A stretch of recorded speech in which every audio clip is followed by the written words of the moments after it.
27 রোজার রাতে সন্তান ফোন দিয়া বলে, বাবা আমি আগামীকাল রওনা দিলে রাত 2টা-3টায় গিয়া ঢাকায় নামবো, আমি সাহারি তোমাদের সঙ্গেই খাবো। মা বসে আছে, মায়ের সন্তানের বাবাও বসে আছে, সন্তান আসবে। রাত্র 2টা-3টা হয়ে গেছে, সাহারির সময় হয়ে গেছে, সন্তানের খবর নাই। শেষ টাইমে মা বাবা সাহারি খেয়ে ফজরের নামাজ পড়ে দরজার মধ্যে অপেক্ষা করতেছে, সন্তানের খবর নাই। 8টা, 9টা, 10টা বেজে গেছে, মায়ের মনটার ভালো লাগে না। স্বামীকে ডেকে বলে, স্বামীরে আমার সন্তান কই, আমার মনটা ভালো লাগে না, একটা ফোন লাগাও। স্বামী ডাক দিয়া বলে, চিন্তা করো না, ঈদের সময় যানজট থাকতে পারে, চলে আসবে। কিছুক্ষণ পর বাবার মনটাও ভালো লাগে না, বাইরে নেমে পায়চারি করতেছে। হঠাৎ করে একটা ফোন চলে আসছে। সন্তানের ফোন দেখে বাবার সে কি আনন্দ। ফোন রিসিভ করে যখনই সালাম দিল, অপর প্রান্ত থেকে সালামের উত্তরে সন্তানের কণ্ঠ পাওয়া যায় না। বাবা ডেকে বললেন, বাবা তুমি কে? এটা তো আমার সন্তানের কণ্ঠ নয়, তবে মোবাইলটা আমার সন্তানের। ওপার থেকে ডাক দেয়া বলে, আপনি কি এই লোকে, এই মোবাইলওয়ালার বাবা? বলে, হ্যাঁ। আপনি এখনো বাড়িতে কি করেন? আপনার যেই সন্তান ঢাকা থেকে গাড়ি নিয়া 2500-এর দিকে রওনা দিয়েছিল, ওই গাড়িটা 2500 পৌঁছতে পারে নাই। পথিমধ্যে সংঘর্ষে রাস্তার মধ্যেই অনেকগুলো মানুষ মারা গেছে, অনেক যুবকও তার মধ্যে আছে। রাস্তার পাশে সাদা কাপড় দিয়া ঢাকা। দেখেন আপনার সন্তান এই লাশের মধ্যে আছে কিনা। মোবাইলটা আমি রাস্তার পাশে পড়ে পাইলাম। বাবা পাগলের মতো একটা দৌড় দিছে। মা মনে করছে সন্তান বুঝি কাছাকাছি চলে আসছে। অন্যান্য সন্তানদের ডাক দেয়া বলে, তোরা কে, কোথায়, এদিকে আয়, তোদের ভাই বুঝি কাছাকাছি আসছে। আমার কলিজার টুকরা সন্তান, তোর বাবা যে আগায় আনতে গেছে, তাড়াতাড়ি নতুন চাদর বিছা, বালিশের কভার গুলো খুলে নতুন কভার লাগা, পানি গরম বস, আমার সন্তান এসে গোসল করবে।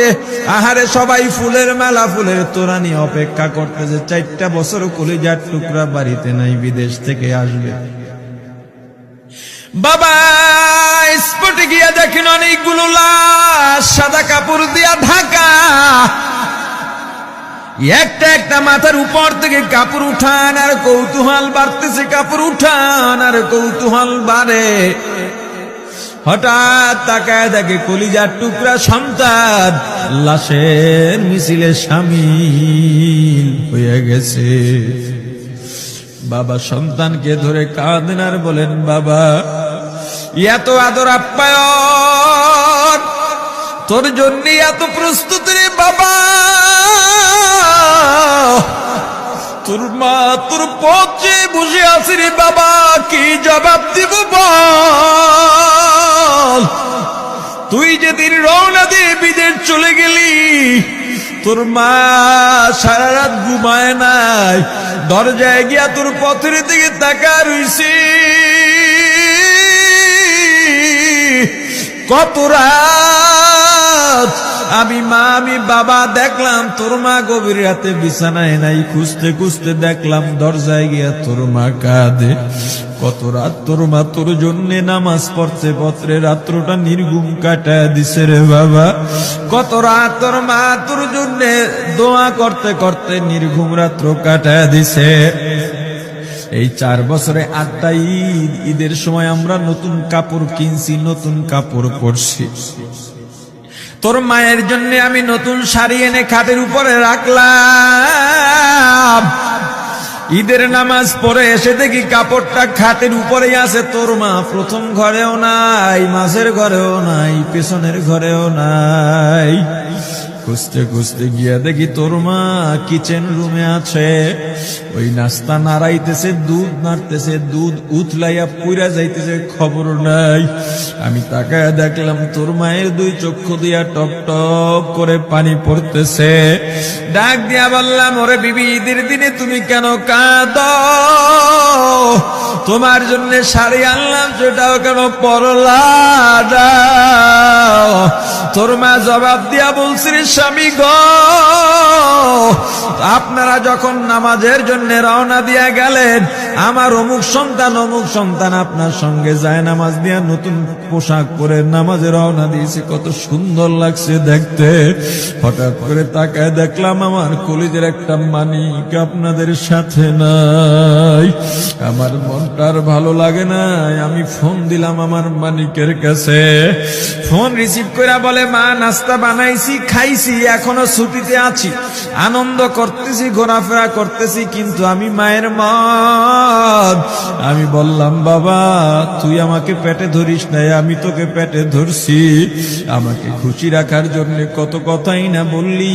ঈদের টাকা পাঠাইলি, তোর টাকা দিয়া তোর বাবা জামা কিনছে, তোর ভাইরা জামা কাপড় কিনছে, তোর টাকা দিয়ে, পরিশ্রমের টাকা দিয়ে আমার শাড়ি কিনছে, গহনা কিনছে, কিন্তু তোর পাশে আমি হাতুড়ের বাড়ির শব্দ কেন পাই?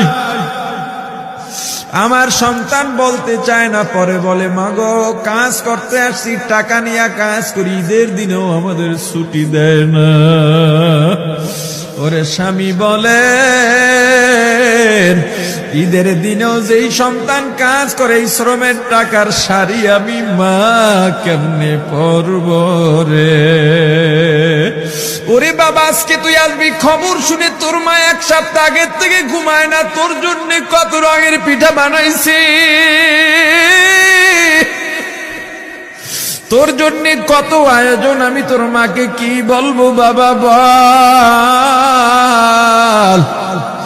বাবা সন্তানের লাশ অ্যাম্বুলেন্সে উঠে বাড়ির দিকে রওনা দিছে। আহারে বাড়ির কাছাকাছি আসছে, এদিকে মা দরজায় গিয়ে অপেক্ষা করতেছে, গাছের আড়াল দিয়া পথের দিকে তাকায় আছেন। দেখেন একটা গাড়ি আসতেছে, মায়ের সে কি আনন্দ, বাড়ির মধ্যে দৌড় দিছে, তোরা কই তাড়াতাড়ি আয়, ফুলের মালাগুলা নিয়ে আয়, গাড়ি এসে পড়ছে। বাড়ির দরজা দিয়ে যখন অ্যাম্বুলেন্সের হরেন দিয়া ঢুকতেছে, হুইসেল দিয়া ঢুকতেছে, মা একটা চিৎকার দিছে, ওরে এই মরণ গাড়ি আবার বাড়ি কেন, কার কপাল পুরুষে?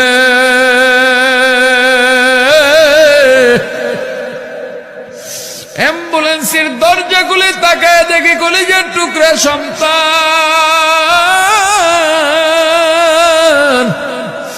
এমন ঘুমাইছে, আর জীবনেও উঠবে না।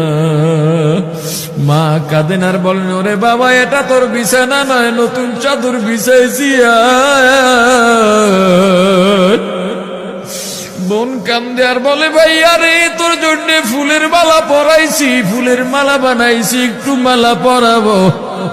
মা ডেকে বলেন, রে সন্তান, 4টা বছর আমি তোর মা ডাক শোনার জন্য অপেক্ষা করছি, তোর জন্য গরম পানি করছিলাম, গোসল করবি, সেই গরম পানি যে তোর জীবনের শেষ গোসল হবে বুঝি নাই। ওরে পর্দালের মাগো, আর কোন ভাষায় বুঝাইলে বুঝবারে মা, দুনিয়ার জীবনটা ক্ষণস্থায়ী। এই দুনিয়ায় নাফরমানি করা যাবে না, এই দুনিয়ায় নাফরমানি করা যাবে না, অহংকার দেখাবার কিচ্ছু নাই। এই দুনিয়া ছেড়ে যাওয়া লাগবে। আল্লাহ এত দয়া করছেন, মায়া করছেন, ওই আল্লাহর সঙ্গে নাফরমানি করো না রে ভাই, ওই আল্লাহর নেয়ামতের অশুকরিয়া করো না। আল্লাহর নেয়ামতের শুকরিয়া আদায় করো, দুনিয়ার সব মোহ ত্যাগ করো, দলের মায়া ত্যাগ করো, দুনিয়ার মায়া ত্যাগ করো।